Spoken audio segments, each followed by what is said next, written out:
Bismillahirrahmanirrahim. Assalamualaikum warahmatullahi wabarakatuh. Perkenalkan, nama saya Laila Fitriana. Saya dari program studi Pendidikan Bahasa Arab semester 5 kelas B Universitas Islam Negeri Mataram. Kali ini izinkan saya untuk menyampaikan beberapa penjelasan atau beberapa pembahasan mengenai bahasa dan agama, yaitu hubungan antara bahasa dan praktek keagamaan dalam masyarakat. Langsung saja, bahasa dan agama merupakan dua elemen yang memiliki peran penting dalam membentuk identitas suatu masyarakat. Bahasa berfungsi sebagai alat komunikasi yang tidak hanya menyampaikan informasi, tetapi juga mengungkapkan nilai-nilai budaya dan keyakinan masyarakat. Sementara itu, agama menjadi panduan spiritual dan moral yang mengarahkan perilaku serta interaksi sosial.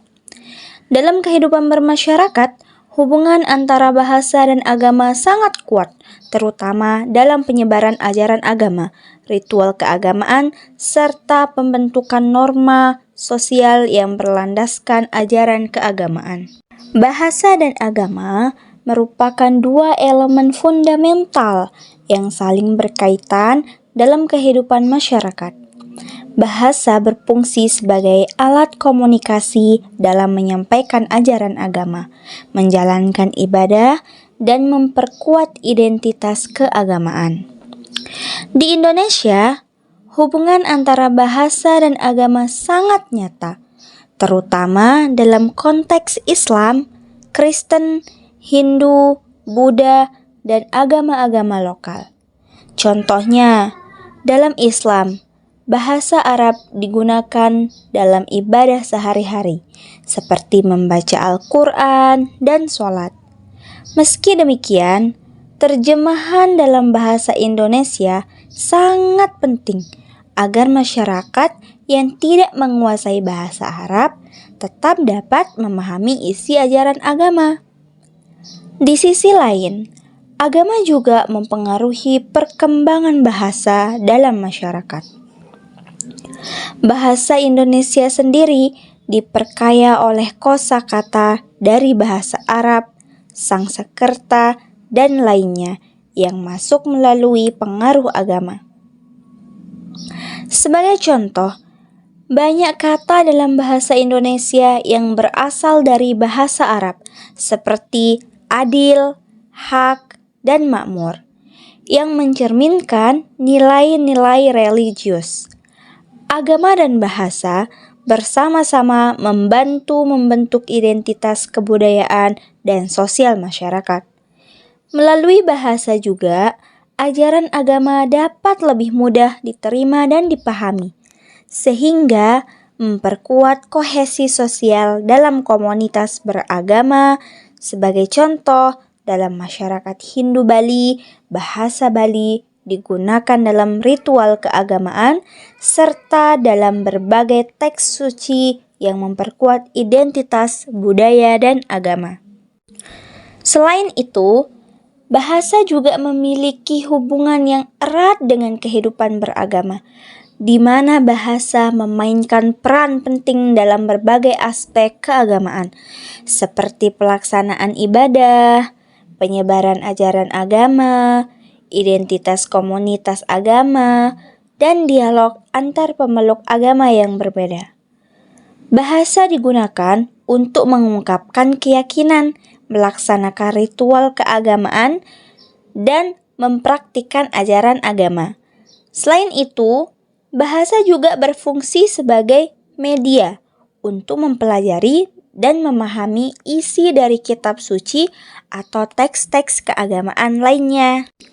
Seperti bahasa digunakan sebagai media penyampaian ajaran agama, baik dalam bentuk lisan maupun tulisan, seperti kitab suci, doa, khutbah, hingga pendidikan keagamaan. Dengan demikian, kedua elemen ini secara bersama-sama membentuk tatanan sosial dan kebudayaan yang beragam dalam masyarakat. Selanjutnya, adapun bentuk-bentuk jalur bahasa dalam keagamaan.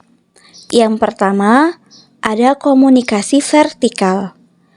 Komunikasi vertikal merupakan usaha individu atau usaha seseorang untuk berkomunikasi dengan Sang Pencipta, Tuhan Yang Maha Esa, kendati dalam bentuk apapun. Setiap tindak tanduk yang dilakukan manusia dalam aktivitas keagamaan yang dilakukan baik berupa persembahan dan apapun itu yang dilakukan sebagai ungkapan rasa yang dimiliki kepada Sang Pencipta diimplementasikan dalam bentuk bahasa. Kedua, komunikasi horizontal. Dalam hal ini adalah penggunaan bahasa sebagai media komunikasi di antara sesama. Karenanya, bahasa merupakan salah satu aspek yang tidak dapat dipisahkan dari kehidupan manusia.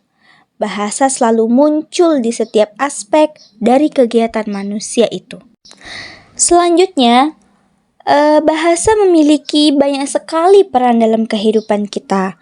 Seperti halnya bahasa Indonesia, ini sebagai salah satu contoh dari bahasa yang akan kita jelaskan. Bahasa Indonesia bagi agama Islam yang memiliki peran yang dimainkan dalam penyebaran agama Islam itu memiliki beberapa liputan atau yang meliputi pertama, media komunikasi yang efektif. Karena dengan adanya bahasa Indonesia tersebut, sebagai pemersatu bangsa umat Islam dapat melakukan dakwah dan ajaran Islam kepada masyarakat yang dapat menjangkau halayak yang luas dan meningkatkan akses terhadap informasi keagamaan. Bahasa Indonesia juga menjadi pemersatu umat Islam karena bahasa Indonesia menjembatani perbedaan bahasa daerah dan budaya serta terjalinnya komunikasi yang dapat memperkuat solidaritas masyarakat yang lain. Kemudian yang kedua adalah sebagai alat penerjemah kitab suci dan karya Islam. Dengan bahasa Indonesia, Al-Quran dan karya Islam lainnya dapat diterjemahkan yang menjadikannya mudah dipahami. Pada hal ini, bukan saja bahasa Indonesia atau pada agama Islam saja, akan tetapi bahasa Indonesia di sini berlaku untuk semua agama atau ajaran yang ada di Indonesia dan semua kitab suci yang dimiliki oleh masing-masing agama. Kemudian yang ketiga, yaitu sebagai media dakwah modern. Bahasa Indonesia ini digunakan dalam berbagai media untuk melakukan dakwah modern seperti media sosial.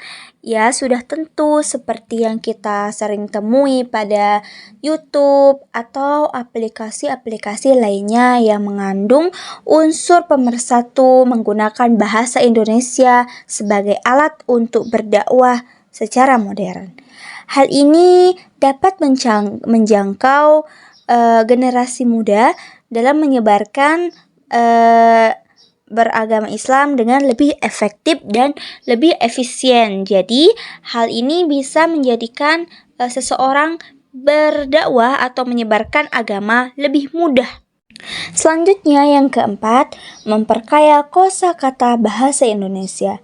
Adapun istilah-istilah Islam dan Arab yang diserap ke dalam bahasa Indonesia memperkaya dan memperluas cakupan makna bahasa seperti akidah yang bermakna kepercayaan dasar, keyakinan pokok, terus akidah juga yang memiliki makna penyembelihan ternak sebagai pernyataan syukur orang tua atas kelahiran anaknya, kemudian amal jariah yang bermakna perbuatan baik untuk kepentingan masyarakat yang dilakukan secara terus-menerus tanpa pamrih atau perbuatan sosial.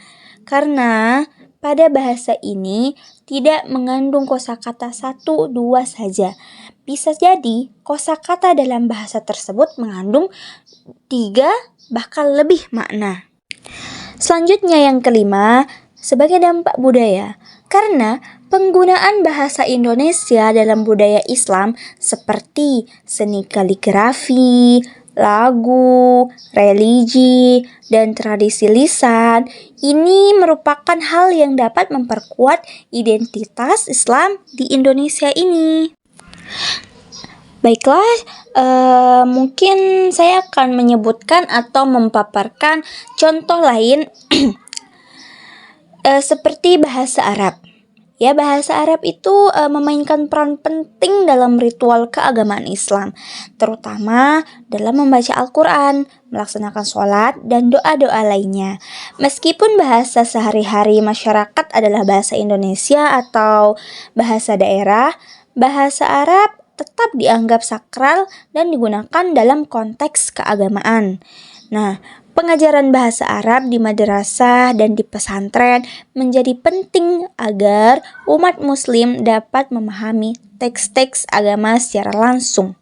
Meski seringkali penjelasan tambahan diberikan dalam bahasa lokal agar lebih mudah dipahami, ini mencerminkan interaksi antara bahasa, agama, dan bahasa sehari-hari dan kehidupan masyarakat sehari-hari, di mana bahasa Arab digunakan sebagai bahasa keagamaan, sementara bahasa Indonesia atau bahasa daerah berfungsi untuk menjelaskan dan menerjemahkan konsep-konsep religius agar lebih relevan bagi masyarakat, agar masyarakat tersebut bisa memahami makna-makna yang tersirat dalam konteks keagamaan tersebut dengan mudah dan efektif.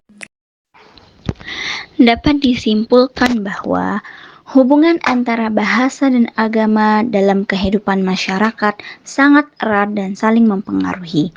Bahasa seringkali menjadi medium utama dalam penyebaran ajaran agama, baik melalui teks-teks suci, khotbah, maupun tradisi lisan. Di sisi lain, agama memengaruhi perkembangan bahasa, misalnya melalui penciptaan istilah-istilah khusus yang berkaitan dengan ritual, etika, dan kepercayaan. Agama juga memainkan peran penting dalam identitas linguistik suatu kelompok. Dalam banyak kasus, bahasa tertentu digunakan sebagai bahasa ibadah atau ritual yang memperkuat peran bahasa tersebut sebagai simbol identitas keagamaan dan kebudayaan. Contoh jelasnya adalah bahasa Arab yang sangat terkait dengan agama Islam, bahasa Latin dengan gereja Katolik, atau bahasa Sangsekerta dengan ajaran Hindu. Selain itu, bahasa agama dapat menjadi alat pemersatu di masyarakat yang beragam, tetapi juga bisa menjadi faktor pemisah ketika perbedaan bahasa mencerminkan perbedaan agama dan identitas sosial. Singkatnya, hubungan antara bahasa dan agama sangat kompleks, di mana keduanya membentuk ulang kehidupan sosial, budaya, dan keagamaan suatu masyarakat. Baiklah, dengan berakhirnya paparan yang telah saya sampaikan, maka berakhir pula perjumpaan kita pada kali ini. Saya mohon maaf atas segala kekurangan dan terima kasih atas segala perhatiannya. Tentu juga dengan berakhirnya pemaparan ini, saya berharap dengan adanya pembahasan ini, maka kita semua akan tetap menjalankan persatuan dan kesatuan meskipun berbeda-beda baik dalam agama, bahasa, maupun tatanan masyarakat. Karena salah satu yang menjadi identitas masyarakat Indonesia adalah bahasa, penggunaan bahasanya, baik itu bahasa Sangsekerta, bahasa Arab, ataupun bahasa-bahasa yang lainnya. Hal tersebut merupakan suatu hal yang sangat erat kaitannya dengan masyarakat, dengan kehidupan masyarakat, dengan keagamaan. Mungkin hanya ini yang dapat saya sampaikan pada pertemuan kali ini. Saya mohon maaf atas segala kekurangan dan kesalahan, dan terima kasih atas segala perhatian, dan terima kasih untuk pendengar. Saya Laila Fitriana dari Universitas Islam Negeri Mataram mengucapkan terima kasih. Wassalamualaikum warahmatullahi wabarakatuh.